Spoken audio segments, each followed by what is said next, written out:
explain those Badlands. That's a hell of a name.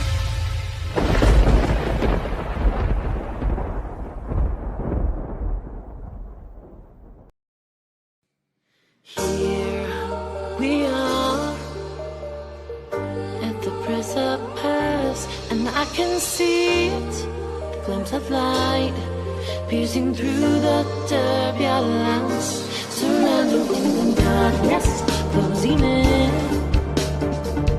Clouds are starting to form, but I'll stand with you in the storm, through the rain and the hail. I'll take your hand. Let's go.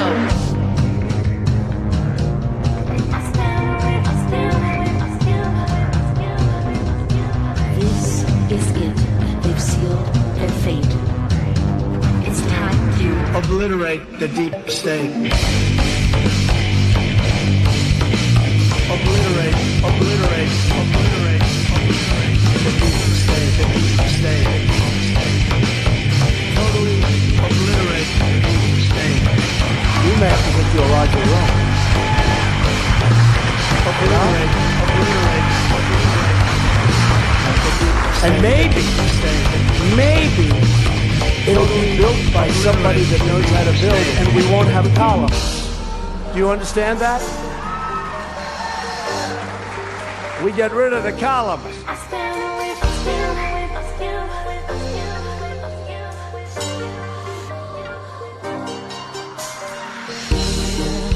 We are 40K foot view, and I can see it. Those asleep have awoken, pushed through, rising out of the darkness, closing in. Clouds are starting to fall. I'll stand with you in the storm, through the rain and the hail. I'll take your hand. Let's go. Today's ceremony, however, has very special meaning. You know what happened? You know what I did? A big favor. I tossed the swamp. It's time to Obliterate the deep state. Obliterate the deep state. Totally obliterate the deep state. Obliterate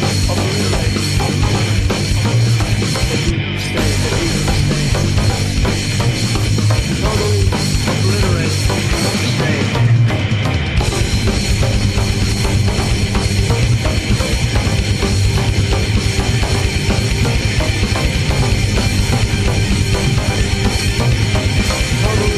obliterate the deep state. How's it going, everybody? Welcome to the show. Tonight, we're going to be talking about the reaction to the Iranian war that has just kicked off. We've both stated pretty publicly that we trust President Trump in this, but I think it's important to emphasize that that trust is not blind. We also will be addressing everyone stating that this is going against what President Trump ran on, allegedly, which we will thoroughly debunk on this show. It's going to be great, Brad. I'm super excited. And everybody, thank you so much for joining us. Please give us thumbs up. And real quick, before we dive into that, let's have a quick word from our wonderful sponsors. Have you guys checked out Badlands Shop lately? You might be surprised of what you've been missing. From thoughtful gifts to unique finds to everyday household essentials and personal care must-haves, there is truly something for everyone at the Badlands Shop. But here's what makes it different. Every single purchase you make is so much more than just buying stuff. You're investing directly into the movement, and you're empowering America First businesses, lifting up fellow Badlanders and supporting the creators who are building this community with us. Thank you for being a part of this, and your support means everything.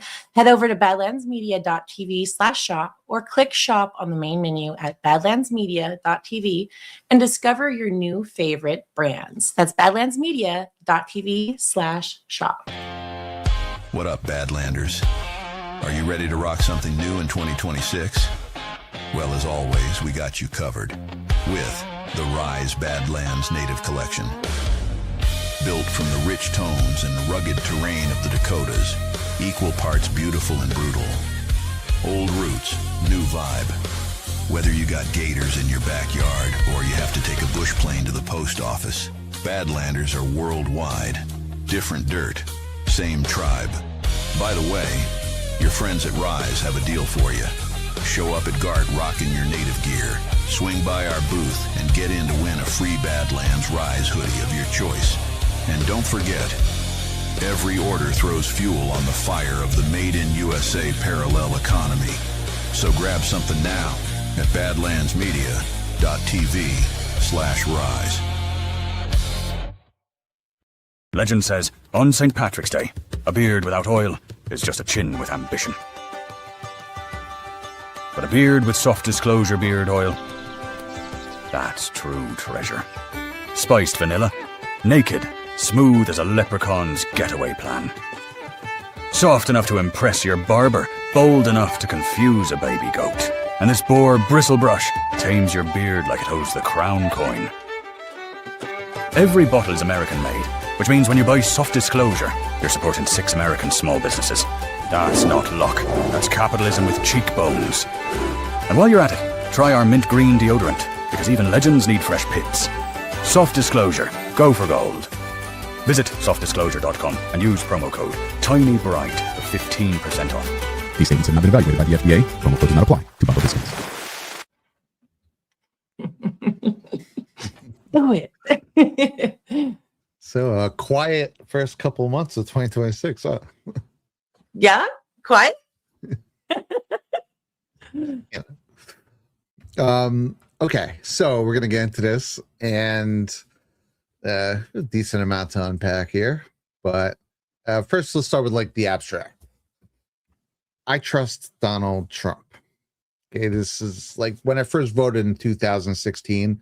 I liked the guy a lot, actually. I love the idea of a businessman essentially auditing Washington, as I've said in the past.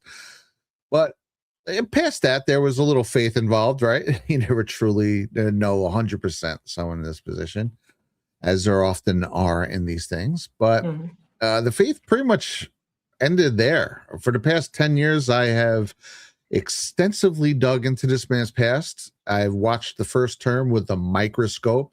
I've continued to study his actions ever since, in between terms, now over the course of the first year of his second term.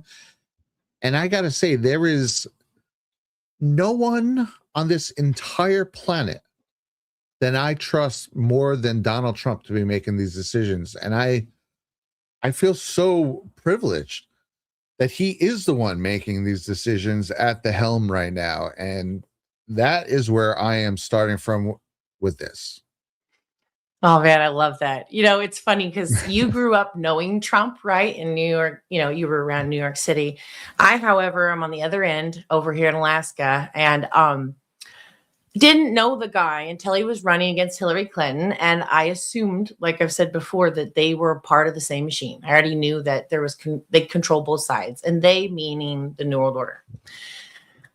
When I started diving deeply into the Q posts and understanding what was actually happening, and there was a resistance that has never existed in the history of mankind against this global cabal, I was like, oh, I am all in. Who would not be for the hero that is standing up to save the day? Who would not be? Yeah. And so therefore, from the very beginning, as soon as I understood what was happening and then really understanding the information warfare against him, I have supported him 100%.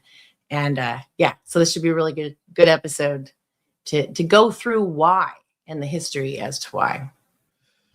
Yeah, absolutely. It's like that. It's not a shot in the dark. This is a very vetted position. And, you know, obviously, there are some things involved, right? Oh, no, Israel's involved. So you got the kind of low-level truthers who is just, they say anything with Israel, oh my God, it's evil. They have no nuance or depth in their thought patterns. So there's that. It's also, that's kind of a corral the deep state puts truthers in. They basically, that's a corral. There's a bunch of what about collectivisms that they'll get And they do it to different groups. For the black community, they do it with white people. Everything's white. It's all white people. We're all exactly the same. And everything that one person with similar skin color does represents everyone, and it's evil, this evil monolith. It's the way they get the dredges of a community to just turn into complete AIDS, basically. So that's what they do with that. And then two other ways that they pretty much have gutted and destroyed every truther community for the last 20 years is with black pills and by getting them not to vote. And so we're going to be seeing that with abundance. Gear up. There's going to be a whole mixture of paid to push that, and then a lot of people, even good people, who have gotten sucked into that and are then forwarding. It kind of just becomes its own forwarding thing. That's what Yuri Bezmenov talked about, right? What are you talking about with the communist propaganda? It's like, yeah, you have the people who spark the fire, but then that fire then just perpetuates its own self. But here's the play by our cabal psyop overlords. Basically, that's at hand right now. They know that we know the war on terror turned out to be basically a trap, like Vietnam, also a trap. Okay. This has been being used as one of the ways to handicap the outsider Trump since day one. Obviously, they handicapped his reach with people by branding him as a racist. They handicapped his time with Russiagate and impeachments, just physically tying him and his administration up. They handicapped his ability to work on a legislative level with Democrat operatives and rhino plants, always just being kind of in the way of progress. And on the military front, they have used our knowledge of their illegal wars to handicap him in that aspect. We saw this when he was sparring back and forth with Kim Jong-un early on. Oh my God, he's going to cause World War III. Oh, big panic. And that didn't happen. And they stopped. Then when he scheduled the North Korean summit, oh my God, he's speaking with a dictator. Oh, he dropped Moab on Syria. Oh my God, Trump's a warmonger. He's World War III. Even though it turned out he was taking out a chemical weapons plant. Then we saw the inverse of this when he tried to pull us out of Syria. Oh my God, Trump's getting the Kurds massacred, right? When he took out the leader of ISIS. Oh my God, well, he was an austere religious scholar. How dare you? And when he took out Soleimani. Oh my God, Trump started World War III. Tucker Carlson was a big one with that, freaking out over that. Probably one of the biggest people responsible for terror in the world, the head of the Quds Force. It's basically been standard operating procedure to have a massive outrage campaign after any military move Trump has made since he's been in. All right. The reason they have done this is to handicap the guy on every front. Make no mistake, this is one of the most important ones. They don't like his Abraham Accords and removing the troops and making real moves to actually end all of this. Okay. This has been their cash cow for decades. An effective leader, especially one running the United States, aka the leader of the entire world in many ways, needs to be able to use his military. Without it, you are a neutered figurehead. You are effectually a nobody. The president has two major things he could use to effect change: a strong military that he's willing to use, and money, aka trade deals, tariff deals, threat of removing financial aid, etc. This is why they push this button every time he uses our military, because they are trying to defang him. Yeah. Motherfucker. I have to add one more to this, Brad. Yeah. The handicapping, they emotionally handicapped him. This is a huge one as far as psychological warfare. They attacked his character. They attacked his relationship. They made it, he was having affairs. He was raping people. And where was that? What's her name that says in a convenience store? So they were constantly attacking him. G. Carroll. Yeah. Yep. These are all psyops that were launched on him that were handicapping him emotionally, and all the MAGA followers emotionally as well. to stir doubt, to cause disbelief, to not believe or trust in him anymore. This is always going on. And believe me, it's going to intensify a lot as we get closer here to the grand finale. Yeah, well, dude, like, I mean, everything has been excelling like crazy, especially these past 2 months in 2026.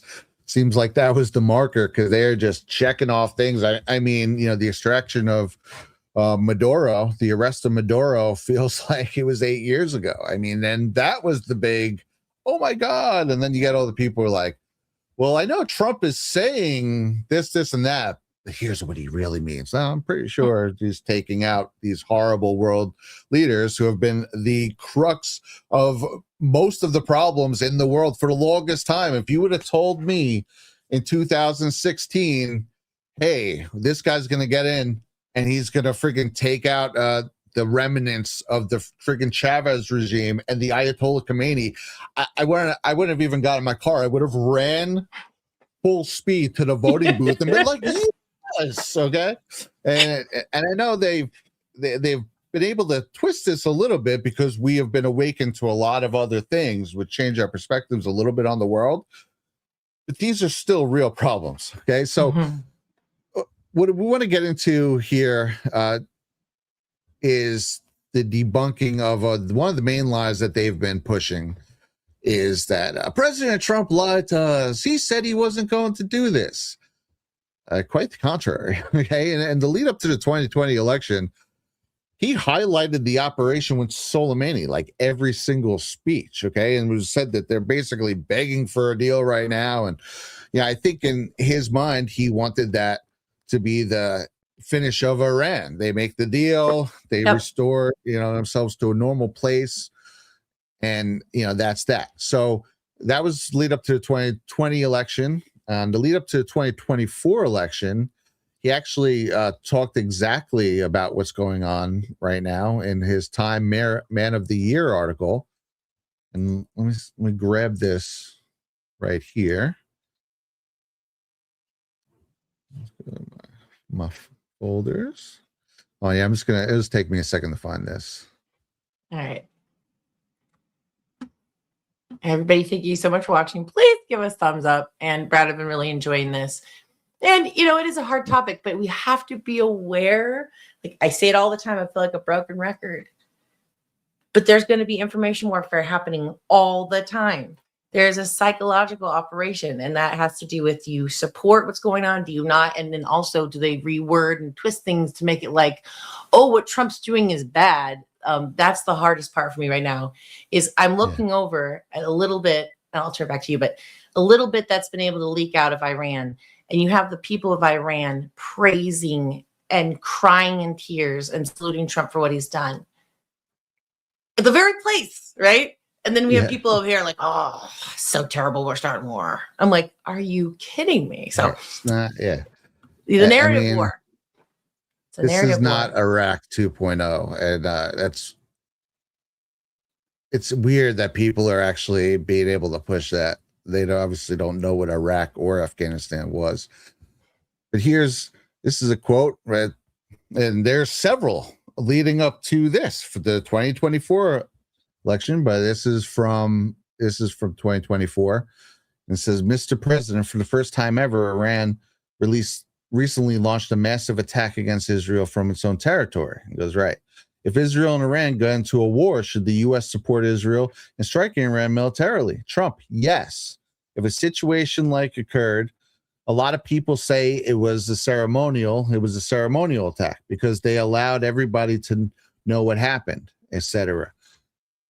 If that's the case, it would be a good thing, not a bad thing. But a lot of people say that the attack was, everyone knew about it. I heard about it long before the attack was made, and so did many others. So it would depend, obviously, but the answer is yes.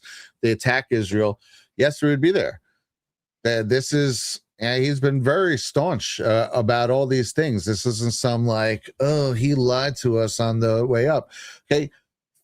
Fixing the problem of the terrorist state of Iran was one of the main things President Trump ran on. He mentions Iran in 150 speeches. I just pulled up some of the earlier ones that we can just take a look at, and you guys tell me if this is some sort of departure from what Trump was at. Here's one from before he even announced he was running in January of 2015. We have a game changer now, and the game changer is nuclear weapons. We really do have to get strong, and we have to get strong fast. We can't let Iran get a nuclear weapon. Can't do it. Can't do it. We cannot let that happen. You know, in the old days, I would have said 100 years ago, 50 years ago, 30 years ago, pull out, let them fight each other. Here we are in Syria. We're fighting people that want to overturn Syria. Think of this. We're fighting ISIS, but ISIS wants to overturn the government. Maybe you let them fight for a little while, and then you take out the one that remains, okay? But think of it. No, think of it. ISIS is fighting them, and we're bombing the hell out of them, but we want Syria to fall. There's so many things. There's so many things.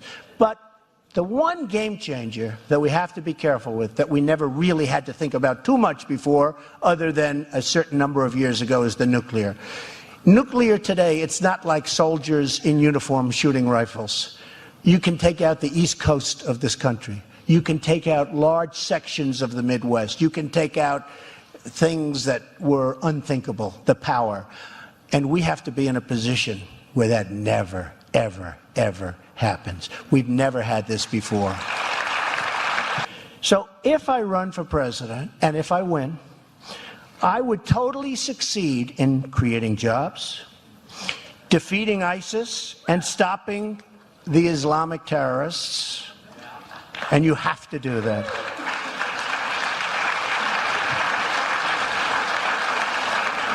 Reducing the budget deficit, so important. Have to do it. Securing our southern border, and I mean seriously securing. Stopping nuclear weapons in Iran and elsewhere. That was good. Okay, stopping nuclear weapons in Iran and elsewhere. Right, this is before he even ran for president. Now here's a quick clip from his escalator speech, which everyone claims to have watched, the famous escalator speech. This is when he announced his presidency in June of 2015. Nobody would be tougher on ISIS than Donald Trump. Nobody. I will find within our military, I will find the General Patton, or I will find General MacArthur. I will find the right guy. I will find the guy that's going to take that military and make it really work. Nobody will be pushing us around. I will stop Iran from getting nuclear weapons. Yeah, he found Pete. So good. I hope this is pushing back on that point, guys, because here's Trump from September of 2015. Let's talk about, for 2 seconds, let's talk about the Iran deal. Now, Obama and his people call him the supreme leader of Iran. Obama talks about the supreme leader. Well, I'm not calling him a supreme leader, but he said the other day that after this rip-off deal is completed, he will never do business with the United States again. We're finished with the United States. They're taking $150 billion. They're getting a deal that's it's going to go right into nuclear weapons much sooner than you think. They're going to self-police. Think of that one. They are going to go and self-police.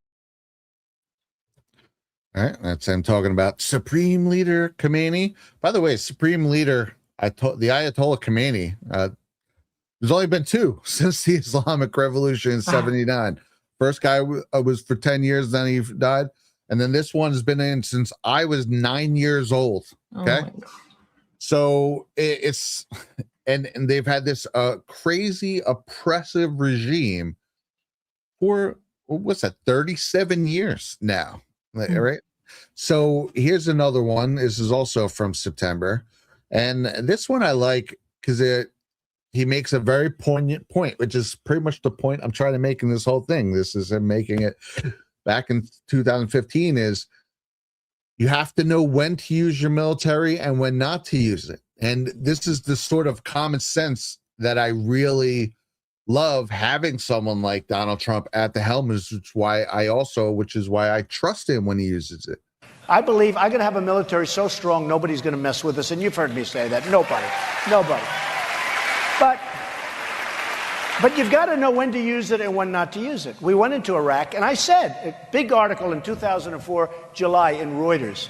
I said, don't go in to Iraq. Don't do it. You're making a mistake because you have Iran and Iraq, and they were like the same in terms of strength, in terms of military, in terms of strength. And for years and years and years they fight, right? And it goes this way, this way, this way, but they counter each other. Now we've knocked the hell out of Iraq, and Iran is taking over. And it's exactly, I wish you people in the room would go pick up Reuters 2004. I said the following. If you destroy Iraq, which we did, we just wiped it out militarily and every other way. They're very weak, obviously, and very dishonest, by the way. The government of Iraq, nobody even knows they take the money. And they are right now talking to Iran. It's going to be a merger. We spent, by the way, $2 trillion. Thousands of lives lost, thousands. And by the way, on both sides, unbelievable amount of lives lost. But thousands of American lives lost. And wounded warriors who I love all over the place, right? We have nothing. We have absolutely nothing. And what I said is that if you do this to Iraq, you're going to destabilize the Middle East, and Iran is going to take over Iraq, and other people will take over the leftovers. Well, ISIS is taking over the leftovers. That's what we have. It all came out of Iraq. ISIS came out of Iraq.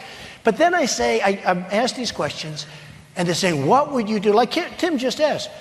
And I'm sort of saying, like, I don't want the enemy to know. You know the word unpredictable? Somebody wrote an article about me a few weeks ago. It was a really good article. It was a business article. And one of my opponents said, Donald Trump is totally unpredictable. It was actually meant to be a compliment because I beat them on something good. I love to win. Don't we love that? I love to win. Anyway, I beat this group. And they said he's a totally unpredictable person. And I said, that's actually a great compliment. You want to be unpredictable. You don't want to be sitting here telling Tim tonight, well, here's what I do. I'd go here, I'd go there, and let him not know what you're going to do, right? Don't you think so? I think it's terrible.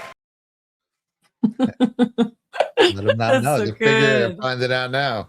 Stuff with some epic freaking fury. And again, there where he's talking about Iran, but he's also talking about how Iraq, we should never went to Iraq in the same breath.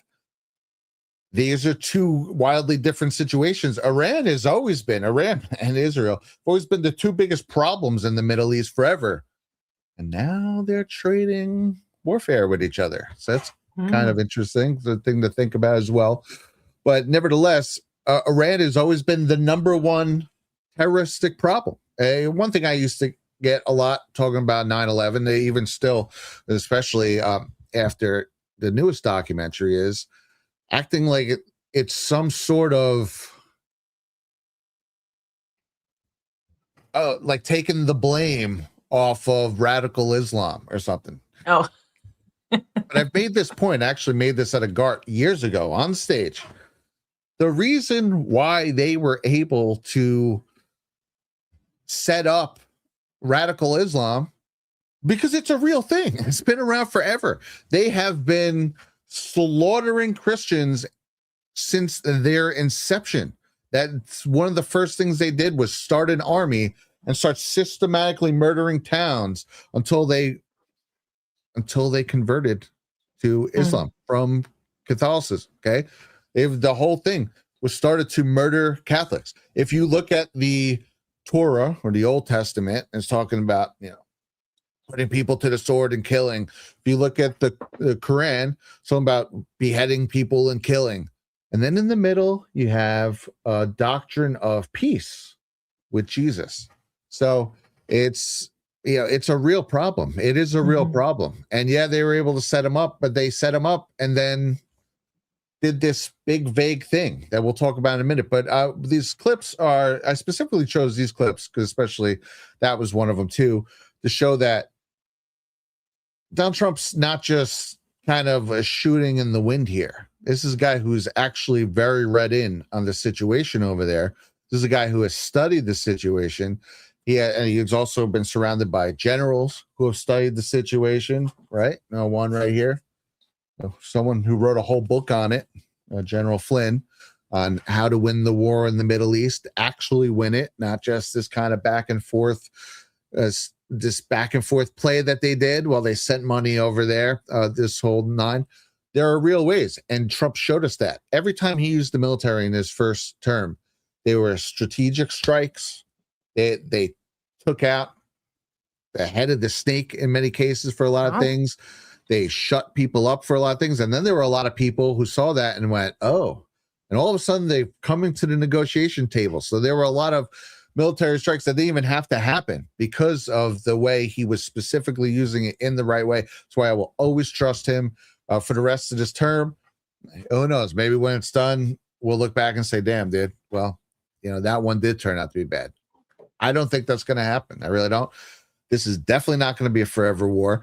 And we're going to show them also making that very public declaration right after this.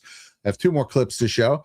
This is another one from 2016 where he is going over the state of the Middle East before and after Hillary Clinton became Secretary of State. In 2009, pre-Hillary, ISIS was not even on the map. Libya was stable. Egypt was peaceful. Iraq was seeing and really a big reduction in violence. Iran was being choked by sanctions. Syria was somewhat under control. After 4 years of Hillary Clinton, what do we have? ISIS has spread across the region and the entire world. Libya is in ruins, and our ambassador and his staff were left helpless to die at the hands of savage killers.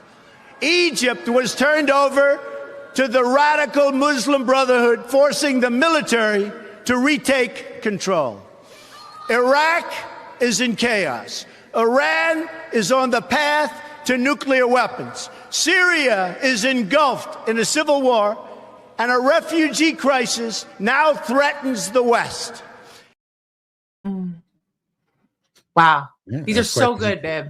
Yeah, and a lot of that has been cleaned up now between his work in removing troops, his work in the Abraham Accords, and there have been a lot of attention to this area of the world. This area of the world is a powder keg. And one, again, it's always been a powder keg, but two, the deep state definitely got their claws in it. And there's something weird to that point with Iran. There's always been something interesting with it. Obviously, there was a lot of meddling throughout the freaking 1900s, especially from the crown. Now, a lot of everyone talks about these different satellites of the deep state, and people tend to forget the English. And with BP and all their meddling, and that's what led to a lot of meddling with the overthrow of Mossadegh and then the overthrow of the Shah. Mossadegh was almost starting to push in a good direction there for a couple of years, but who knows how that would have even went. But there's been a lot of meddling in there, and then all of a sudden you could say the proof in the pudding. Like, look how Obama and Biden treated Iran. Well, first I actually go back to even Bush before that, right? They're always, the Middle East, but then no one wants to touch Iran. They were always leave them alone, and anyone would have brain who knows anything about it over there would know that, well, that's like the center of all this crap is in Iran. But yet, if Iraq and Afghanistan, when they first went into them, I thought they were pincer attacking Iran. I used to say this to anyone with ears. It's like, well, this is probably positioning in a way as well for Iran to eventually, crush stake. And no, they just sat there and went around the circle for a long time. And then you get Obama, and he's freeing up 150 billion. And he's sending them 400 million in cash. Biden gets in. He frees up something like 6 billion in funds for Iran. And there's something weird going on there. And the Q posts, they were pretty much pretty heavily insinuated that North Korea and Iran were deep state proxy states. deep state proxy boogeyman situations. And after North Korea was neutralized, they were very adamant, said Iran next, Iran next, Iran next. And then the world just kept going powder keg craziness. And, that never really got resolved. But we were told that this was something that was a top level deep state deal. So this is, I believe we're seeing the final kind of attempt to turn that out. And I'm going to leave out with this last clip here. Trump, also from 2016, again, 10 years ago, when he's running for presidency, talking about Iran, but this is probably his most in-depth breakdown of the situation over there. This guy knows what's going on. My number one priority is to dismantle the disastrous deal with Iran.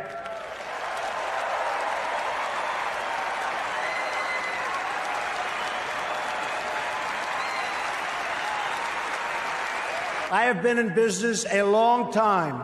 I know deal making.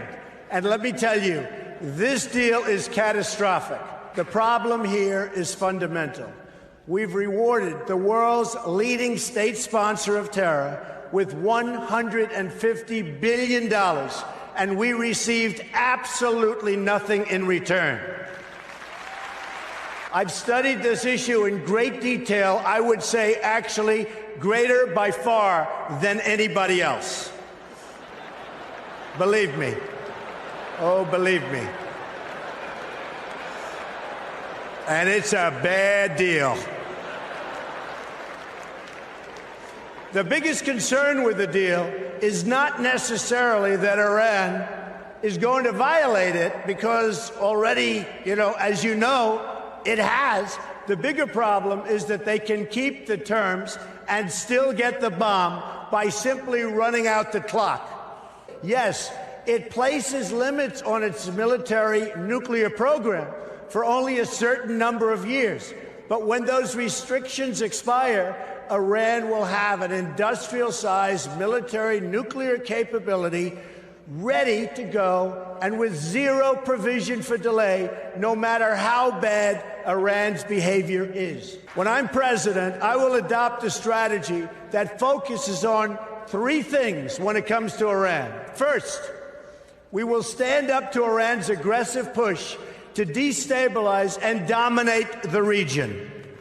Iran is a very big problem and will continue to be, but if I'm not elected president, I know how to deal with trouble, and believe me, that's why I'm going to be elected president, folks. Iran is a problem in Iraq, a problem in Syria, a problem in Lebanon, a problem in Yemen, and will be a very, very major problem for Saudi Arabia. Literally every day, Iran provides more and better weapons to support their puppet states. Hezbollah, Lebanon, received, and I'll tell you what, it has received sophisticated anti-ship weapons, anti-aircraft weapons, and GPS systems and rockets like very few people anywhere in the world, and certainly very few countries have. Iran is financing military forces throughout the Middle East, and it's absolutely incredible that we handed them over $150 billion to do even more toward the many horrible acts of terror. Secondly, we will totally dismantle Iran's global terror network, which is big and powerful, but not powerful like us. Iran has seeded terror groups all over the world. During the last 5 years, Iran has perpetuated terror attacks in 25 different countries on 5 continents. They've got terror cells everywhere, including in the Western Hemisphere, very close to home. Iran is the biggest sponsor of terrorism around the world, and we will work to dismantle that reach. Believe me, believe me. Iran has already, since the deal is in place, test-fired ballistic missiles 3 times. Those ballistic missiles, with a range of 1,250 miles, were designed to intimidate not only Israel, which is only 600 miles away, but also intended to frighten Europe and someday maybe hit even the United States. And we're not going to let that happen. And here's another. You talk about twisted. Here's another twisted part.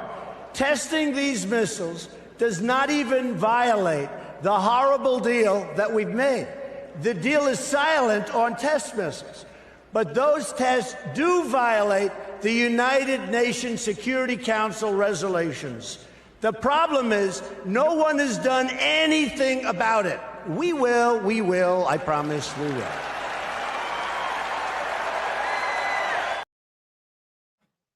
That's good, We will man. indeed.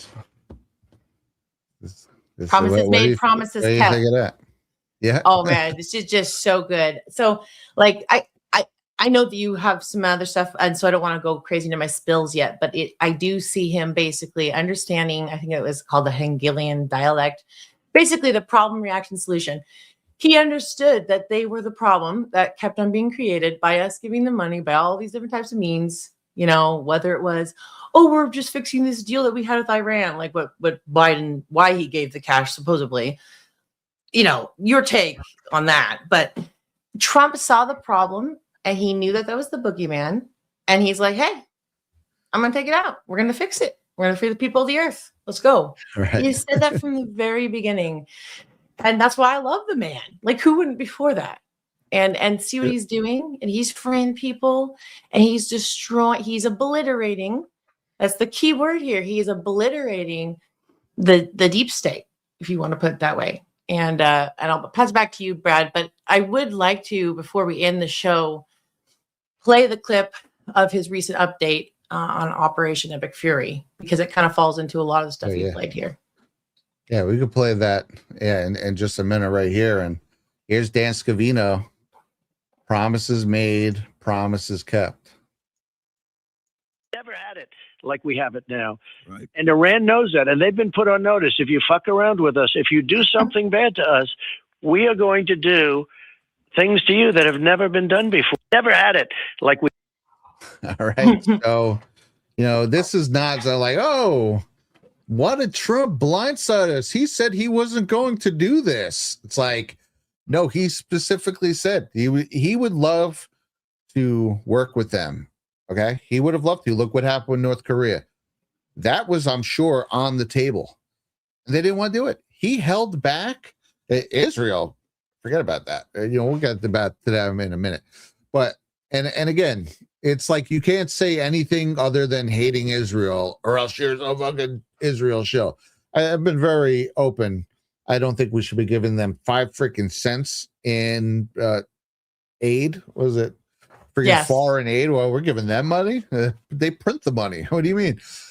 I don't think I don't understand the worship of Israel. I don't understand the overt hate. It's like those two groups are almost the same to me. I just wish it was just treated like another state. Like the head of Germany will come in and no one will say something. No one will even say a word. No one will even watch them talking. And then Netanyahu comes in and everyone's like, what did he say? What was every single word out of their mouth? It's like, okay, well, tomorrow the head of this country is going to come in. And then tomorrow they're like, these people all come in. This is what they do. They're all talking with the president of the United States, talks to everyone. It's weird. It's almost a deep state op, in my opinion. You feel that way as well. They do it to all the different groups. The best example is with the black community and the white devil. Everything's white man. You know, it's like it's such a lowbrow, non-specific, easy way to just demonize people and radicalize people. Well, I do have something to say about that, because the Israel thing is such a very sensitive topic. This is something I've thought about often. And so, look, I don't, like my personal self, Abby's take, I don't trust Bibi Netanyahu, okay? That's just my personal take. However, there is deep states throughout the world, in every single country. If you looked into the intelligence agencies and how they're all connected and they're all in one big club, okay? Are there a lot of families in connection that have Jewish roots? Yes. But there also are ones that have, think about the Lee family. Okay. That's China. Okay. This is not just Israel. Now, to wrap up with that, we also know someone like Biden is deep state and someone like Obama is deep state. Are we straight up attacking him? He's not in jail yet. Okay. You got to understand there is a right way to do things. And it's like chess. Order is everything. We all start out with the same amount. How you move and when you move and where you move is important. So when you're dealing with the New World Order, the global cabal, there is a right way to dismantle it. And sometimes you might be allies with ones that you might eventually get to in the end game. But there's an order and there's a right way, and also giving people chances. Because, Brad, like you said, this whole thing where you label one whole group as evil is the most stupidest, dumbest thing I've ever heard. And so people need to check themselves and understand, what are you fighting for? What is it to be an American? It is freedom. It's the pursuit of happiness. It's what we're giving to Iran right now. We're freeing them. Exactly. So, anyways. Well said, but beautifully said. Out on my show. It's beautifully said, yeah. And that's, it's funny. I feel like the very deep state people we talk about are the ones who push that, and because it's just an easily corrallable thing. It's also something that both sides pretty much agree on, totally unpersoning you over. So it's like perfect. But anyway, that's neither here nor there. Back to Trump and Iran. Two of them, just to put a bow on what we just watched and what this means and about what's been going on with some of the reaction. Okay. Two of the main things, as we just went over, Trump mentioned during his initial run for office when dealing with the radical Islam problem and the Middle East, were ISIS and Iran. Okay. He decapitated ISIS in his first term. He took out the main leadership in Al-Qaeda and Iran's main leadership, and for the Quds Force with General Soleimani. Now, I know there are some out there who see war as war and every operation as a singular repeated action, but it's not. And this is where the mistake of referring to this or any of these situations as Iraq 2.0 is being made. Iraq and Afghanistan had a broad, sweeping purpose. The war on terror. Aside from the alleged hunt from bin Laden, which was bullshit and always a subplot, this was the objective. Just terror. Okay. No true defined enemy, no true defined goals, no true defined endpoint. Bush even said right out of the gate that with both of these wars, they were going to take a long time. Yeah, well, that wound up being prophetic because they weren't real. Okay. 9/11 was a false flag. Bin Laden was a Haqqani proxy CIA asset, and the wars turned into never-ending tax dollar money laundering schemes.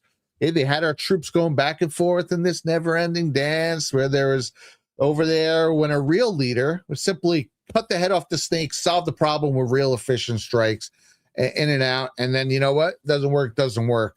He tried. This is what President Trump did throughout his first term. Like we've gone over several times here. He took out al-Baghdadi, took out friggin' one of the main heads of Al-Qaeda, took out the Iran's Quds Force with Soleimani. Boom, boom, boom. And then suddenly a plague hits America and shuts down the world. It's kind of funny how that happens, right? Epstein's taken out, then Al-Qaeda, then ISIS, then Soleimani, and suddenly a pandemic hits. And the riots, then the Seoul election, then J6. It was a bit of a downward spiral for a while. The empire struck back. Okay. Yeah. But now Trump has returned and has set his sights on the final piece to solving the Middle East problem, Iran. And this will not be some fake back and forth forever war. Trust me. It's going to be real. It's going to be what should have been done a long time ago.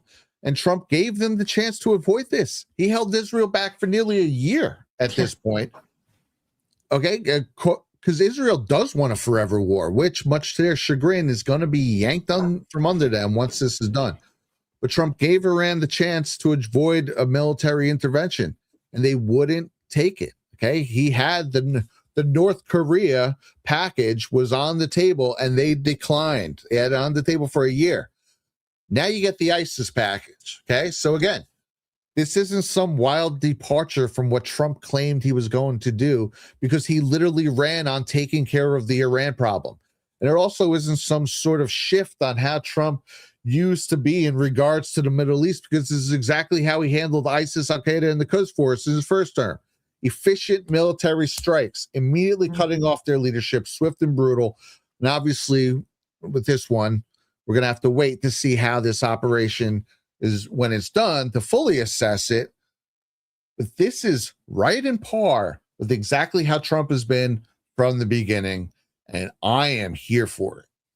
Amen. He died like a dog. Yeah. You already said that?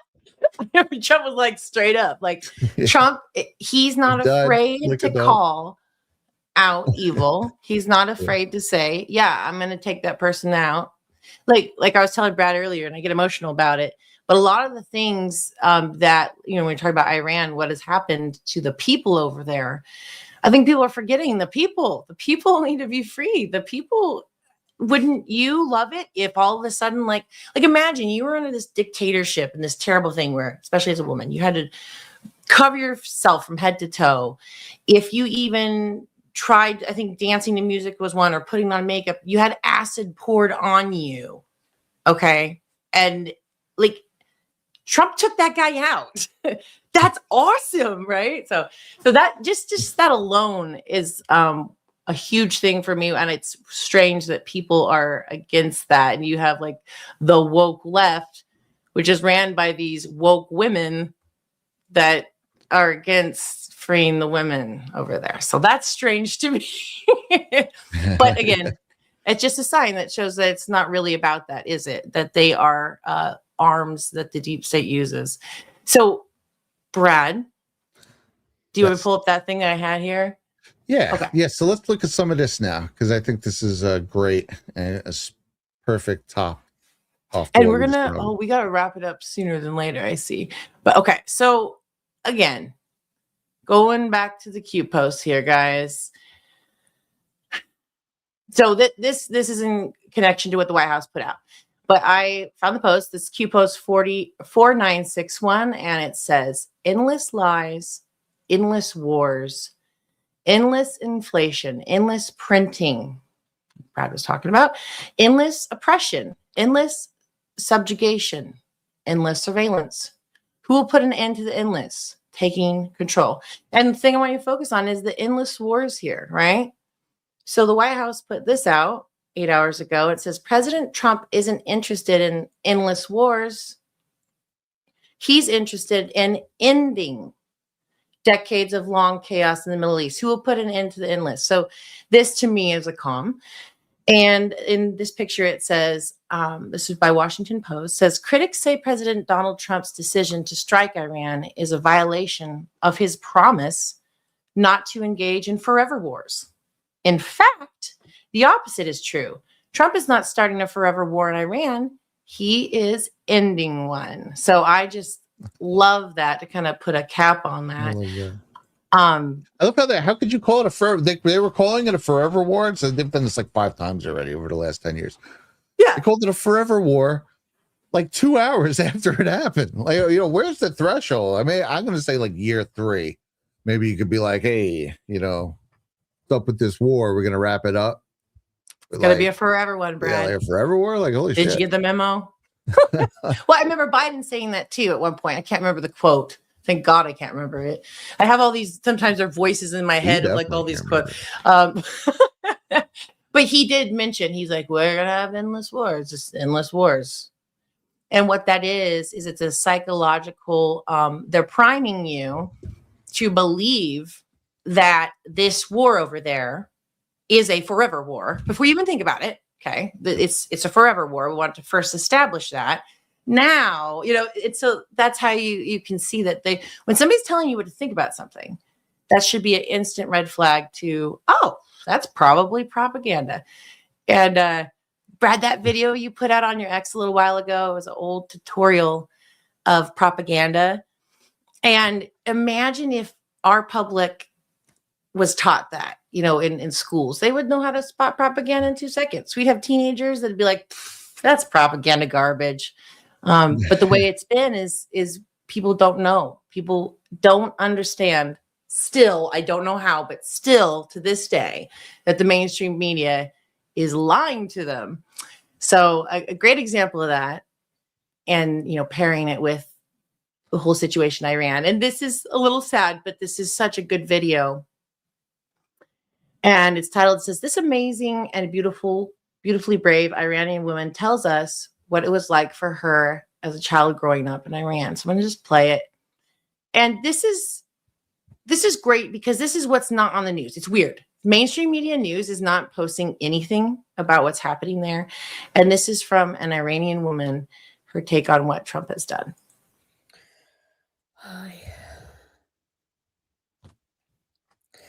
I already explained this, but I am willing to explain everything to you guys again. They brainwash us from very young age when we go to school. They say United States, Israel are your enemy. They force us to chant at the school every single morning after reading fucking Quran, to chant and say, "Down with USA, down with Israel," for the entire 12 years of our education. That's her school. And they force us to read books against United States, and they force us to walk on they put the flag of United States and Israel on the floor and force us to walk on it. So it's like a kind of disrespect to that flag. We didn't know it. We were kids. It was like, if we don't do it, they punish us. So I was born in 1986. So we used to do it, but to have education, plus that mandatory hijab that we had at school. But we didn't have internet for many years because I don't know, it was technology. I don't know, they didn't want us to have internet. I don't know. Finally, we have internet, but they filtered the internet, so we didn't have access to internet really. See, that's just really important. And I don't know if I'll play the whole thing, but knowledge is power. Melonia just put out a video of her going to the United Nations, and that's what she has it titled, "Knowledge is Power." If they keep you in the dark, you don't know what you're missing. You just are told at school, Israel and America are bad, so therefore they're bad, right? It's so sad, but she's realizing that she'd been brainwashed and wasn't ever able to think for herself. So it's really touching. I'll play a little bit more of it. You couldn't log into anything, and they didn't want us to log into internet to get the information, see the reality of the world, see the beauty of the other countries. They didn't want knowledge. People of the world, everything is knowledge. Read books, read history, care about other countries, read about other countries, that what happened to them, or well, about their culture, about their language. We read a lot about everything, and we started learning other languages. They don't teach us that much. And she just kind of goes on. I do want to play that one video of Trump, but just the idea of like people need to understand that these people were raised under these things, and Trump is freeing them and giving them the opportunity. And he wants them to stand on their own feet. There's another Q post. I can't remember the Q post. It's the Free Iran post. Yeah. In fact, I'll pull it up because I want to quote it. Okay. It says, let's pull this up. It says, "Free Iran, fight, fight, fight." It does say regime change. Don't get triggered. But then it says, "People have the power. We stand with you." And Trump has said so many times as this is happening that he wants the people to rise up. In fact, I don't know if you knew this, Brad, but they hacked the Iranian broadcast and they're playing Trump's speech that he's saying, now's the time. This might be the only time for you to rise up and to claim your country back. Yeah. What an amazing leader. Because other leaders we know, guys, think about the deep state New World Order. They'd ride right in and they'd take it as their own. Trump's like, I'm going to, millions of dollars, by the way, crazy operations, by the way. Our own military men have perished, sadly, during this operation to free them. And it's the most beautiful, heroic thing I think I've ever witnessed. And so I'm really excited for it. And it's not war. That's my take. This is not war. It's a beautiful freeing of a country that has been under such terrible control that we can't even fathom in a first world country. All right. Do you want me to play this for a minute? Yeah, definitely. Okay. We'll play these. Yeah. And it is 6 minutes. How long do we have? Yeah, we have some time. Okay. Before we begin this important ceremony, and there's no ceremony that can be much more important than this, let me provide a brief update on Operation Epic Fury. Today, the United States military continues to carry out large-scale combat operations in Iran to eliminate the grave threats posed to America by this terrible terrorist regime. Following our obliteration of Iran's nuclear program in Operation Midnight Hammer a short while ago, we warned Iran not to make any attempt to rebuild at a different location because they were unable to use the ones we so powerfully blew up. But they ignored those warnings and refused to cease their pursuit of nuclear weapons. In addition, the regime's conventional ballistic missile program was growing rapidly and dramatically, and this posed a very clear, colossal threat to America and our forces stationed overseas. The regime already had missiles capable of hitting Europe and our bases, both local and overseas, and would soon have had missiles capable of reaching our beautiful America.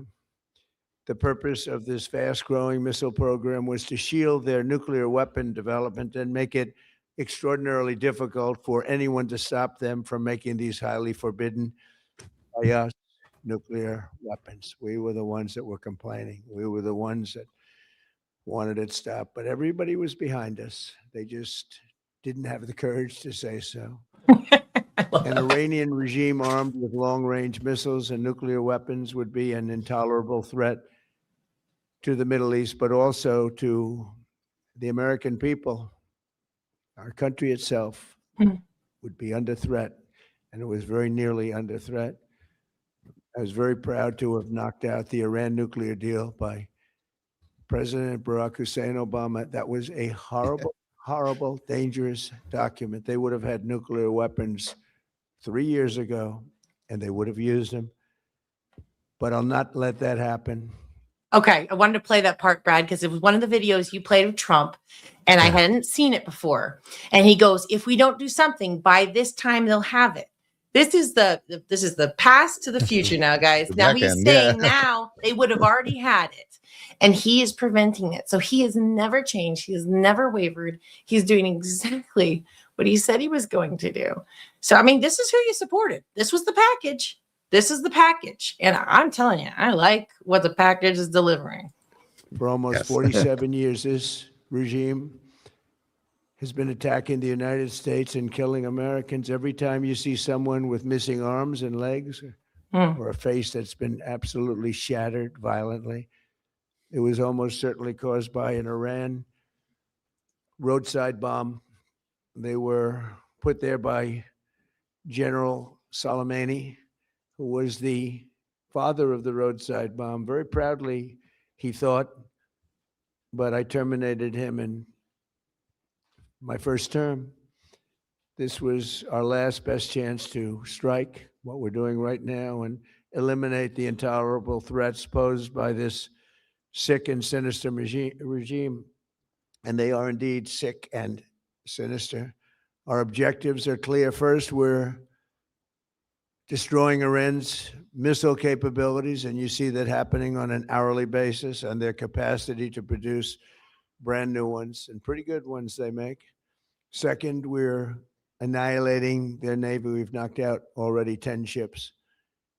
They're at the bottom of the sea. Third, we're ensuring that the world's #1 sponsor of terror can never obtain a nuclear weapon, never going to have a nuclear weapon. I said that from the beginning. They're never going to have a nuclear weapon. They were on the road to getting one legitimately through a deal that was signed foolishly by our country.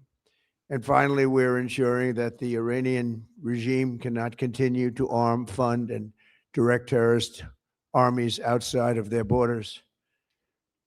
And we thought we had a deal, but then they backed out. And they came back, and we thought we had a deal, and they backed out. I said, you can't deal with these people. You got to do it the right way. Today, we grieve for the 4 heroic American service members who have been killed in action and send our love and support to their families. In their memory, we continue this mission with ferocious, unyielding resolve to crush the threat this terrorist regime poses to the American people, and a threat indeed it is. We have the strongest and most powerful by far military in the world, and we will easily prevail.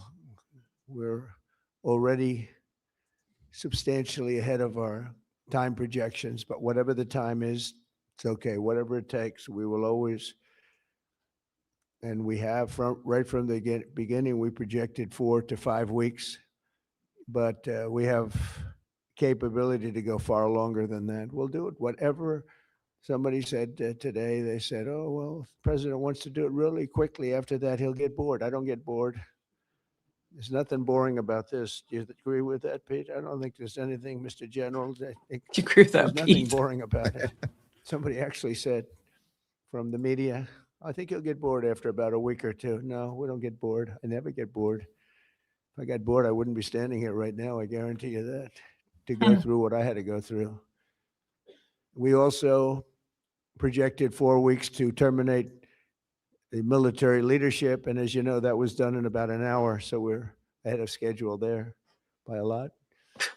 But please join me in thanking every American service member who bravely is standing in harm's way. They really are incredible. And I just want to thank you. We have a lot of them right here. Thank you very much. Thank you.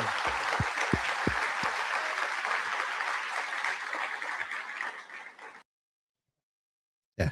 Amen. That's And good. then you're getting stuff like this. I'm sorry. Yeah, this is great. Ezra Cohen Watnick posted this.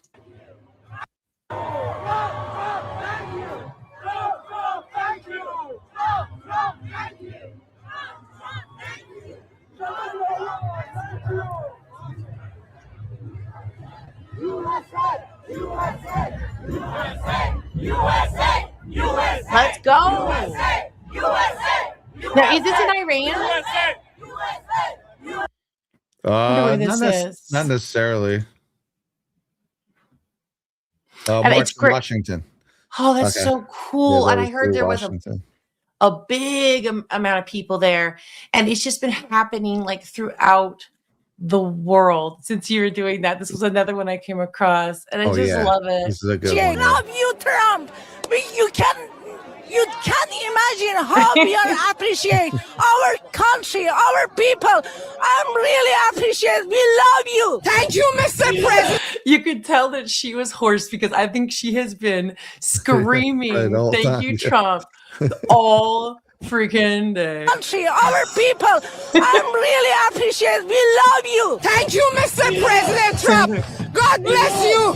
God bless America. Thank you, Mr. President. Dear Mr. President Trump. Trump kill Khamenei. I'm so happy. Thanks, Trump. Thanks, Trump. You are the best man in the world. I love you, Trump. I want to have a big thanks to President Trump for keeping his promise and freeing people of Iran that has nothing to do with this government, with this terrorist government. And I love that. It has nothing to do with this government, the terrorist government. I love how he distinguished that because it's true. And again, we've talked about all the time. Where this is the Great Awakening. Okay, let's summarize. And it is not only for one country; it is for the whole world. If you want to get on board, Trump is creating a path. It's called the Golden Age. If you want to get on, you can. And I love that this is what we're seeing is the world is waking up to this thing. Simultaneously, we've got stuff happening internally in America. As we know, I had a great time going through the depositions of Bill and Hillary Clinton. You know, I've told Ben often, I go, you know, Wow. I feel like they've lived their lives to the fullest. So even if they get put in jail, it's not going to be like, I mean, you know, I want justice. But however, they're all kind of puppets, and there are people behind them, and there are ringleaders, and there are people that we will never know their names. And I feel that, well, I believe that Trump and his administration are going after those types of people as well. And that connects to all the illegal aliens that came through our borders, that came in here to terrorize us and attack us from within. He stopped that. He is aware of this whole battle. In fact, the battle is because of him, right? And this is their attack at him, but he has not stopped. He's going full speed, and I am here for it. I'm super excited, and the Iranian people are excited too. So it's a good time. Good time. Yeah, scary time, but good. Scary time. And hopefully, same thing with Venezuela. Everything works out, and a lot of these people can go back to living regular lives. People in Venezuela, they remember it, and before that collapse, was the collapse in like 2011, 2012 or something, when everything, it was like oil prices went down, and then they had made a complete socialist economy based 100% on oil sales, and it like collapsed everything. So, you know, there was a short-lived niceness, and that's usually what happens with socialism. It's really cool for the first couple of years because you have all this wealth that was generated through your capitalist society that is now just being handed out everywhere and distributed. And everyone's like, "Hey, man, I like this socialism thing," and then it runs out, and it's like, you have to have that drive to create it first, which dies on the cutting room floor with communism and socialism. It just kills innovation and it kills drive. Now with Iran, it's funny. I love that. I'm going to pull that thing you read before back up. Oh, good. Where it says that Trump is not starting a forever war in Iran. He's ending one. And I do think that's very important because it's funny. It's like, think about like a video game, right? You have like a spawn site where all the bad guys, you know, all like the bad guys keep spawning from here, right? And what eventually you have to take that out to stop, or else it's just going to endless cycle. So just picture that on a map of the Middle East with Iran. That's a spawn site, and they're just literally for 20 years, technically 40 years, pushing 50 years, just keep continually fighting terrorism, and never even attempting to go towards the spawn site. So it's like Trump is like, no, you have to decapitate ISIS. You have to go after this one. You have to take out the freaking Ayatollah. It's like, you want to really end this shit? I'll really end it. It's not going to be pretty. And of course, they are going to continually send out their plants to say why everything he does is horrible. And because they're not going to let this guy breathe. As I went over before, that's how they try to handicap him militarily, but he just don't care anymore, which is a beautiful thing. Actually, he's kind of never cared, but it's just a matter of, can they use it to black pill the people? That's the ultimate. When it doesn't stop Trump, the audible is to destroy his base and support. So before we hand it over here to Story Hour, Joanne Coach says, appreciate you both so much. As for your response on voting, Brad, you rock. Yeah, I think it's criminal to push the idea of not voting, but you know, that's up for debate, of course. Makanon says, Amazing to watch his previous speeches. Peace through strength sometimes means doing some dangerous shit once all the options are exhausted. Yeah, Legit seeing that mock right now. Anon. 100%. Yeah. Jay Santabello says, appreciate you both. You need another time slot. Recently, Brad mentioned grabbing a bunch of the broken links from the Q post. Do you have a way to share that in a link easily? If not, no worries. I was doing it for all the different Epstein posts, which you guys remember a couple weeks ago at this point. I was like, I'm going to post all the different Q posts about Epstein and Ghislaine and that whole world. And oh man, cut to me like 3 days later, like leery eyed, freaking like, oh my God, I want this to end. But yeah, there's a lot. And they're all in that thread. You can find that on my page. Probably if you go to my highlights, it's probably not too far down. Oh yeah. You can That's find at least good. those. Yeah. Mm-hmm. Yorko 7 says, Brad and Abby, most important timely clips not seeing anywhere else. Yeah, that's because I was data mining. That's because Brad went into his folders. Yeah. You know what? It's crazy because it's like, we were told to archive things offline, Brad. No, I know you remember that. And it's funny because as the time goes on, just like the previous person mentioned, you go to the Q posts, all of the links are been removed. 404 missing. You get the little monkey. Everything's been removed. And I always think to myself, that's a huge sign to me that there's something here. Why would every single one of these posts, and they're random, they're across the board. They could be YouTube, it could be a Yahoo News article, it could be a Twitter page, gone, removed. So there's definitely something there. So I love that you were doing that, Brad. That's amazing. Sorry, turn back to you. Yeah, dude, I have an archive, man. You talk about an archive. Brad's got an archive.